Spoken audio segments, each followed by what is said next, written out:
आज कौमी असम्बली ने जैसे तवक्को थी कि आप एक बाकायदा गेम प्लान है आपका, आप लाएंगे कौमी असम्बली में, कौमी असम्बली उसको रिजेक्ट कर देगी, आपने रिजेक्ट कर दिया 21 अरब रुपया।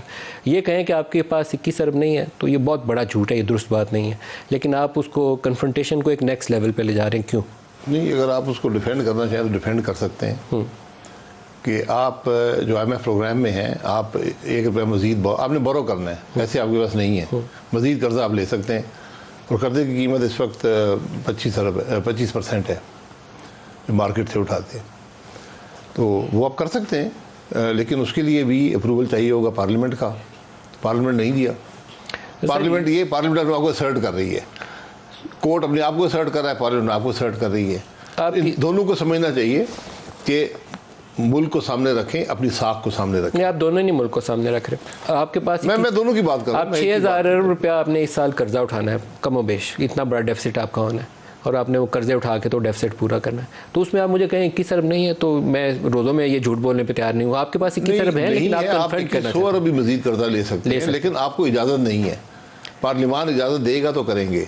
IMF के प्रोग्राम में आप हैं इस वक्त, जो स्टेट बैंक को आपने खुद मुख्तारी दी हुई है उसके तहत भी आप नहीं कर सकते। आप अभी क्यों इंतखाबात नहीं करवाना चाहते, वजह बताइए। मैं इंतखाबात की मैं जब मर्जी करवा लें, फ़र्क नहीं पड़ता, लेकिन इलेक्शन कमीशन ने कह दिया कि 8 अक्टूबर को करवा लें। ये एक मेरी नज़र में एक अच्छा फैसला है कि इकट्ठे हो जाएंगे कौमी असम्बली, सूबाई असम्बली के इंतखाबात, बात ख़त्म हो जाएगी।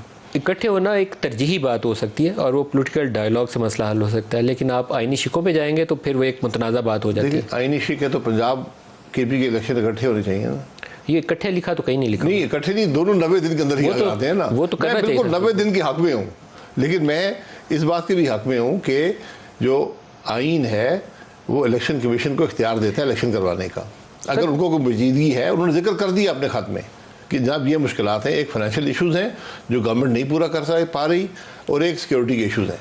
इलेक्शन कमीशन के तो आपने हाथ बांधे हुए हैं, और वैसे ही एक बड़े गेम प्लान का हिस्सा है जिसमें सारे प्लेयर्स अपने अपने हिस्से का ना वो उस आग के अंदर तेल डाल रहे हैं, बाकी और कुछ नहीं कर रहे। सुप्रीम कोर्ट ने सिर्फ पंजाब पे हाथ रख लिया, उसने KP वाले इशू को छेड़ा ही नहीं। कौमी असम्बली खाली पड़ी हुई है, अप्रैल से लेकर अब तक 1 साल पूरा गुजर गया, कौमी असम्बली पड़ी रही खाली, कोई टेंशन नहीं है उसकी। पंजाब का इलेक्शन होना जरूरी है। तो ये कहानी क्या है, पंजाब को सुप्रीम कोर्ट का इतना क्यों कंसर्न है? आप तो सियासी लोग हैं, आपकी तो होगा कि आपके हाथ से कि पंजाब निकलना जाए, सुप्रीम कोर्ट का क्यों कंसर्न? नहीं, ये भी आपने नहीं कहा, बताया कि वही बेंच बनते हैं बार बार, नोटिस दिया जाता है, वही बेंच बनते हैं। बताएं, आपको भी तलब करें, वही बेंच बनते हैं।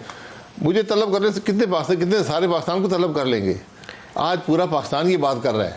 आप सड़क पे जाएं, सड़क पे लोग कहते हैं यार ये क्या हो रहा है, ये बेंच, हर बेंच वही फैसला आता है। तो आज ज़रा अपनी साख का ख्याल करे, कोर्ट जो है उसकी साख बेपनाह मुतासिर हो गई है। साख नहीं रही है सुप्रीम कोर्ट, मैं वही कह रहा हूँ ना, मुतासिर हो गई है। उसको आसानी से दुरुस्त किया जा सकता था। सर ये 70-75 सालों की तारीख है पूरी अदलिया की। जिस तरह आप लोग सियासी लोगों ने अपनी साख खराब की है ना, इसी तरह अदलिया ने भी खराब की है, बराबर की खराब की। तारीख ने आपको मौका दिया ना अदलिया को कि फुल कोर्ट बना देते, बात ही खत्म हो जाती, हर उंगली उठना बंद हो जाती। फुल कोर्ट से भी नहीं था खत्म होना, बस मैं नहीं खत्म हो जाता कोई। फिर तो आप देखें ना, आप आज किस बात पर उंगली उठ रही है कि वही बंदे वही बेंच बार बार बनाते हैं, और जिस आदमी ने इसके बाद चीफ जस्टिस बनना है उसको आप इग्नोर कर रहे हैं। ये जब चीफ जस्टिस बनना हो तो आप ज़्यादा उसको बेंचेस पर रखते हैं कि उसको भी एक्सपीरियंस हासिल हो, वो भी इन मामलों को समझ सके। आपने साइड लाइन कर दिया।